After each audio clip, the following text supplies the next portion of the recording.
This week on Park Update, how simply walking could win you free Twins tickets. Children's First Ice Cream Social has free ice cream and more free parking at Galaxy Drive-In. These stories and more just ahead on Park Update.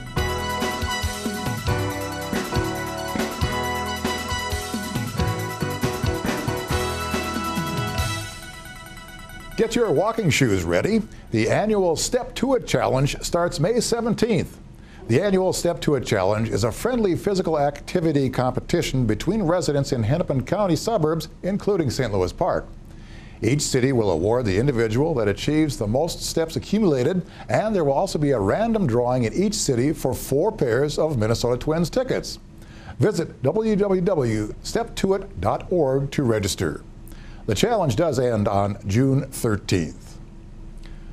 The 17th annual Children's First Ice Cream Social is coming up on Sunday, May 16th at Wolf Park. That'll be from 2 until 5 p.m. You can enjoy free ice cream from Sebastian Joe's and kosher ice cream courtesy of Byerly's.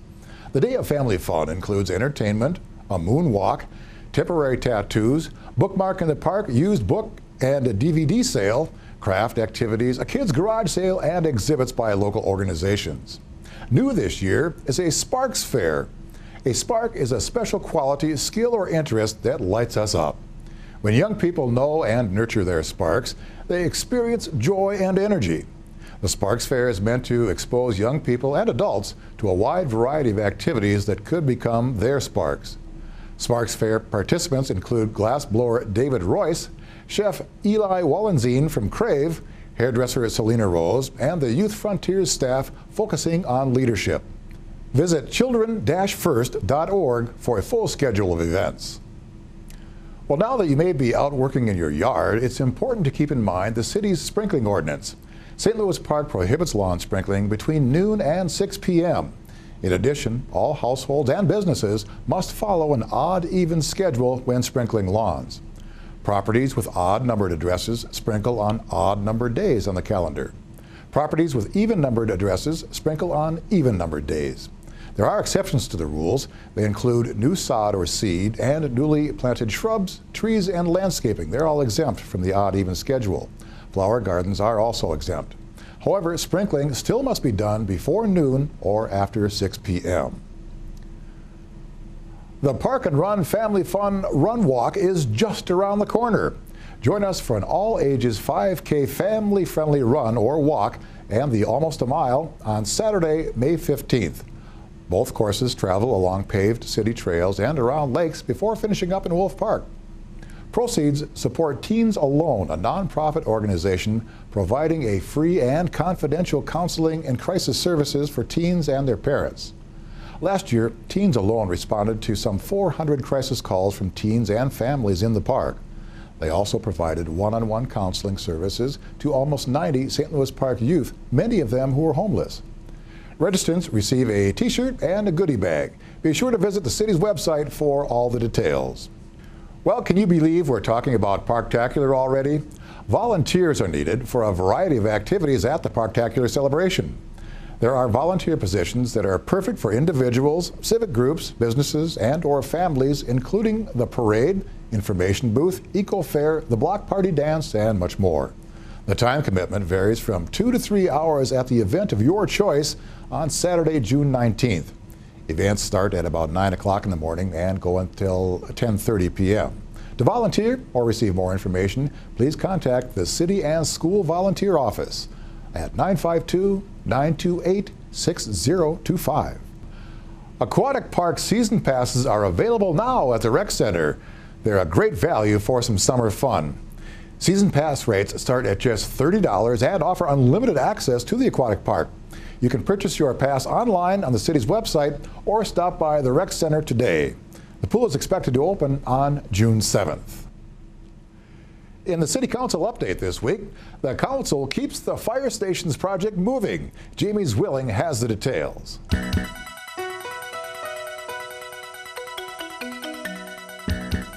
An architect is set to begin work designing the city's 2 replacement fire stations following this week's council meeting.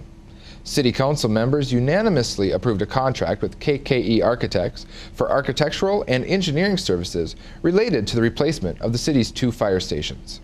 Neighborhood meetings about the stations are scheduled for the week of May 20th. A current timeline calls for construction to begin on the first fire station in the spring of 2011. The Galaxy Drive-In plans to expand its parking lot to accommodate its customers. The council approved a plan this week to construct a new parking lot immediately west of the existing restaurant, where a single-family home would be removed. The lot would be combined with the restaurant's current lot, and new landscaping, including improved screening between the restaurant and adjacent properties, will be added.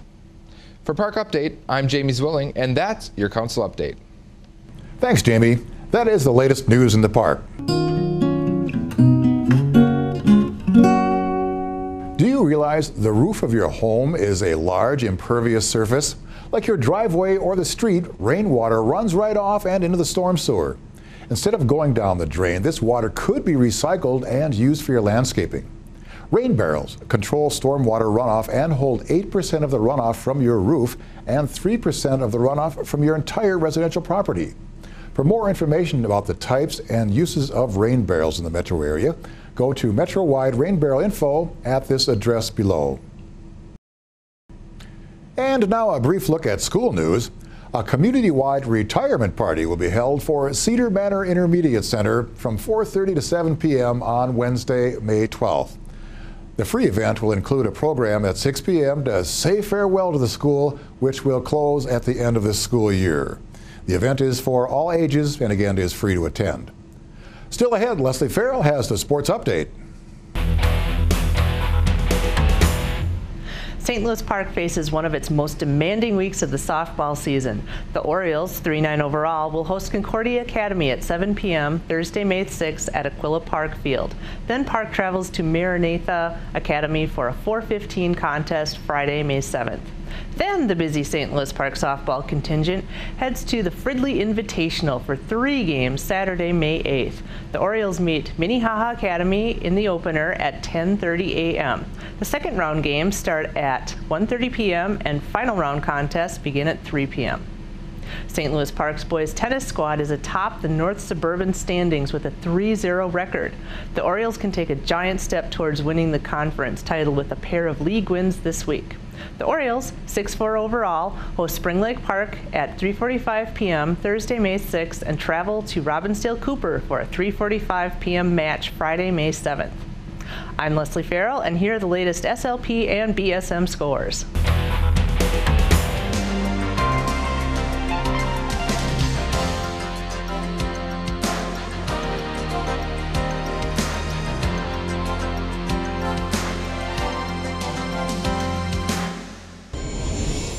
Thanks, Les, and thank you for watching Park Update. For Leslie Farrell and Jamie Zwilling, I'm Scott Smith. We'll see you again next week.